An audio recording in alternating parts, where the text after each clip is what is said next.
gonna stop. Keep on surviving. Who are you? I'm a gladiator. Who are you? I'm a fire walker. Who are you? I'm a fire walker. I'm a super...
I want to save the $35 a week, but it's more than that.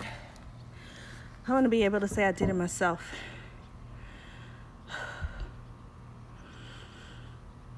We're out of debt because a lot of things I did and a lot of things I stopped doing. Cutting the grass was one of the things I did.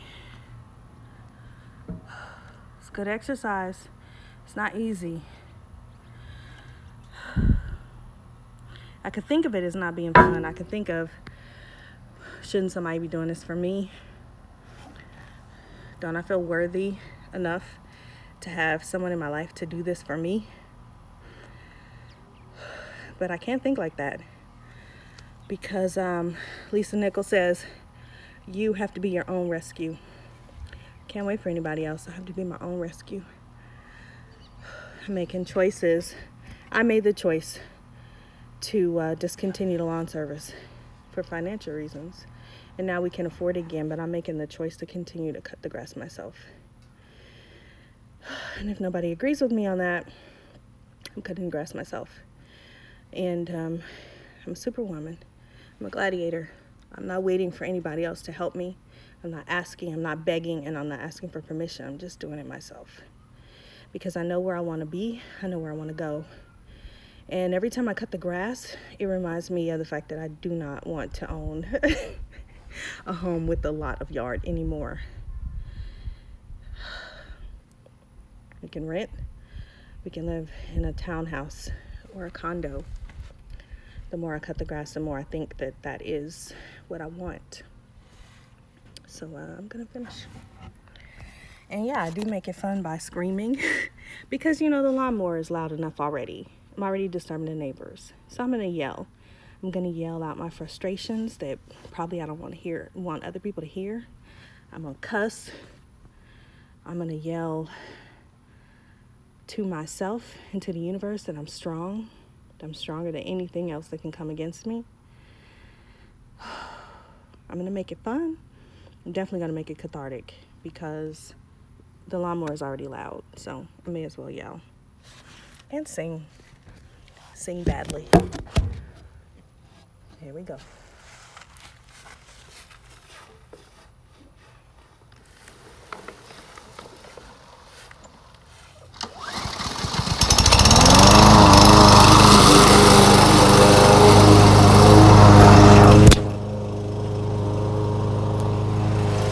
Sorry, dropped it.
Okay, so if you want to know what it really looks like to be in Dave Ramsey's baby step 2, the step where you pay off your debt, it looks like this. But we just paid off all our debt. So I'm at this interesting place where I got to get the weed whacker now, the edger.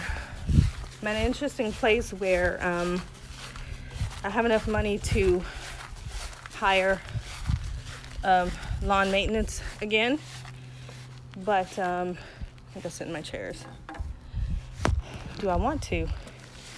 Do I want to continue doing it myself, which is really good exercise actually, even though it's not fun or convenient or pretty actually, to be honest? Or do I want to spend $35 a week letting someone else do it? And that is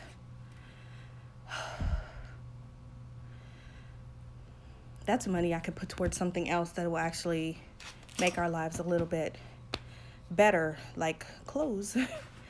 Because it's time for me to update my wardrobe and dress like the person who is the next best version of me. So I've decided that I'm going to keep doing this myself.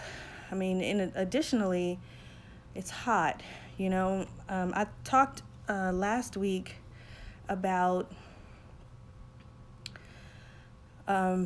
first world version, the first world idea of exercise, where you buy your exercise clothes, your workout gear, you put it on, you drive to the place, you exercise for your 30 to 60 minutes, you take a shower, you head back home, and then you go back to your regular life.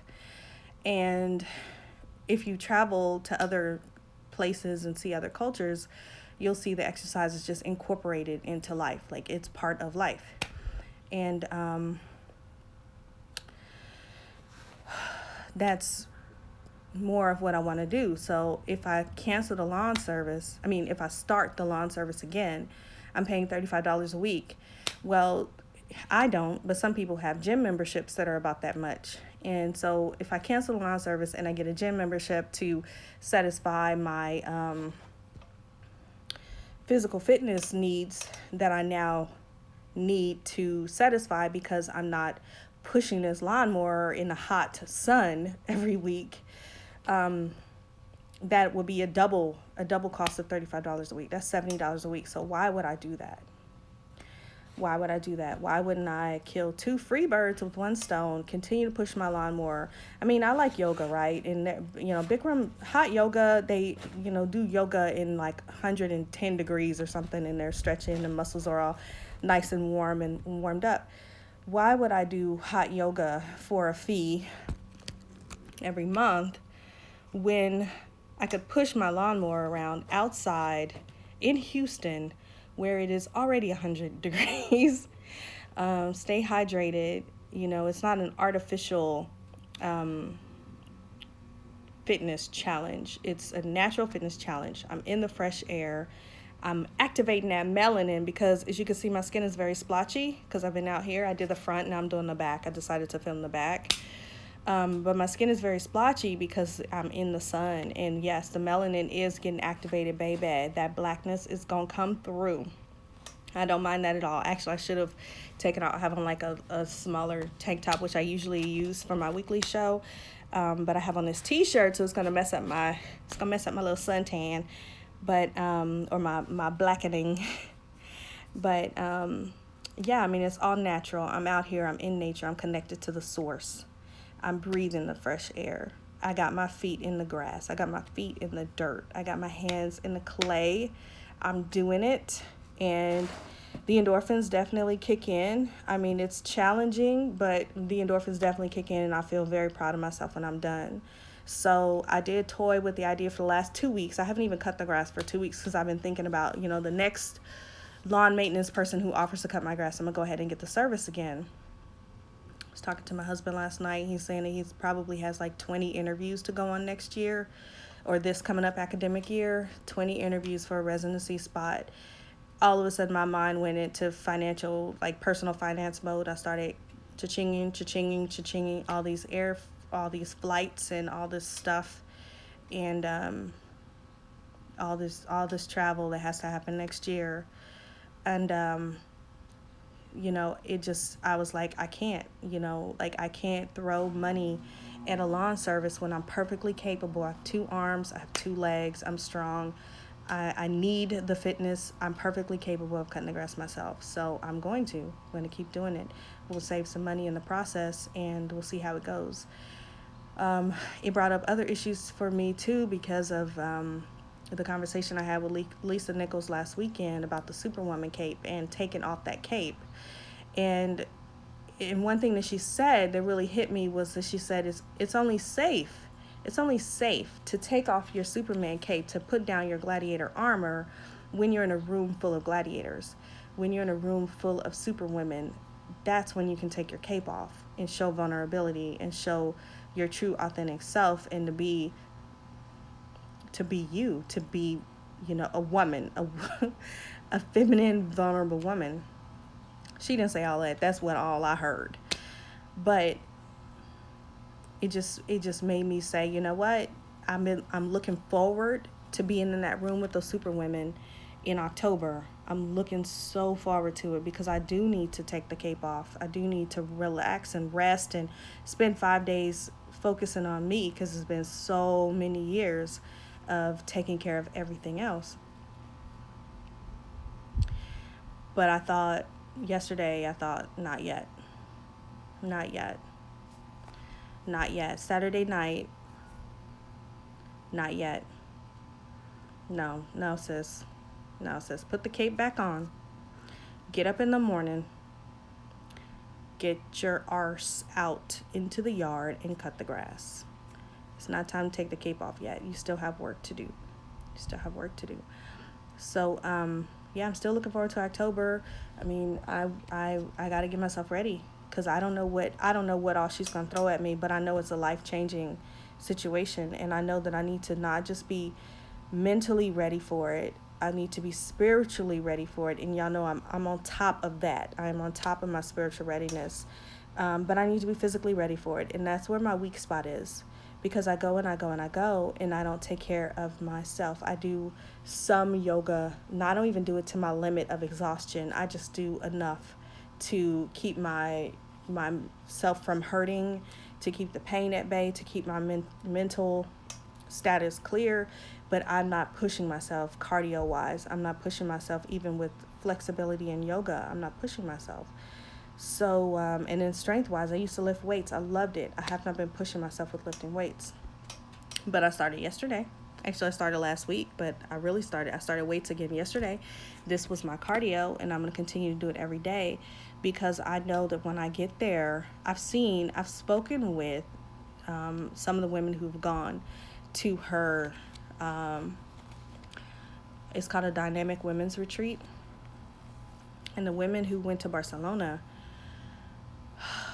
I mean, talk about guns, okay? Like the shoulders, the biceps, they are on point. The legs, they are not doughy. Like, they are on point. Their strength is on point. You can tell they work out. You can tell. And so I'm like, I'm not going to get there and be unprepared. I'm not going to get in a room, in a place where the super women take off their capes, and I'm not even prepared. Like, I haven't even started working on my body. So when we get up at the crack of dawn to go work out, I'm the weakest link. Like, I can't keep up, because I'm not physically fit. My breathing is not on point. My cardio is not on point. So I'm starting now, obviously. Rachel Hollis talks about her fitness routine. She like super exercises just to do the Rise conference.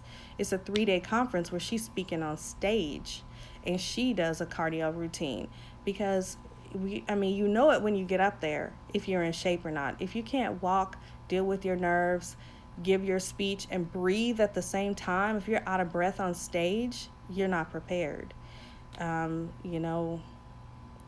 Everyone who's good at anything trains for it, and it's not just a mental training, it's also a fitness training.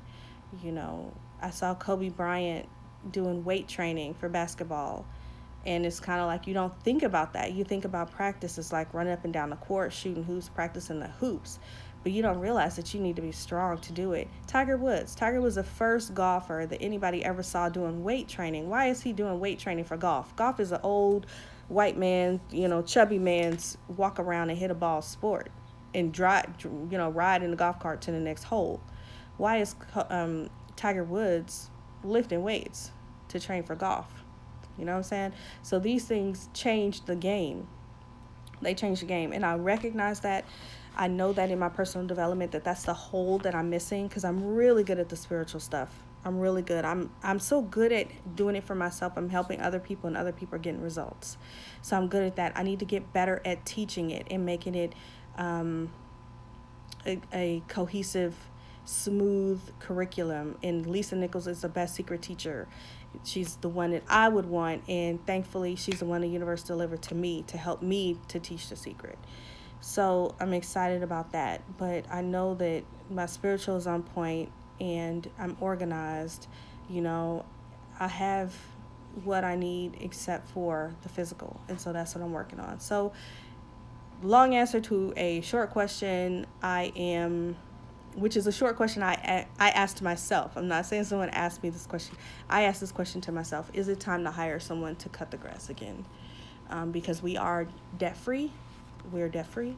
So now we're working on our next baby steps. So can we afford to have somebody else cut the grass? Yes, we can. That's the answer. But am I going to have someone else cut the grass? No, I'm not. Reason is I need this. I need this for my physical fitness. I need this so that I can continue to feel like a fire walker. I am walking in this pursuit of financial independence. I'm not sitting back. I'm not getting lazy. I'm not asking someone to do it for me. I am walking in this pursuit of financial independence. So anyway, that's actually my live chat for today. I didn't do it on Facebook this time. I did it on Instagram, but thank you for watching. I'm going to put this on my blog. I wasn't even going to blog today because I woke up this morning, and instead of getting up to do live chat, I got up and I was like, get your butt outside and cut the grass. That's it. So no makeup, no filter, melanin popping, hair, didn't even spray my hair. Got a headband on and some bobby pins. So it ain't pretty, and that's the bottom line. Fire walking is not pretty. It ain't pretty. But my bank account, it's getting pretty. It's getting pretty, because this is not the only thing I'm cutting back on. There's a lot of things that we cut back on in the pursuit of fire. And it's necessary and it's rewarding, and everybody may not understand why, but that's okay. It's me and Dave Ramsey, and that's all that matters, because I can do other things that are valuable to me, rather than like having cable. Anyway, this is going up on the blog, so check it out, franinreallife.com. Talk to you later.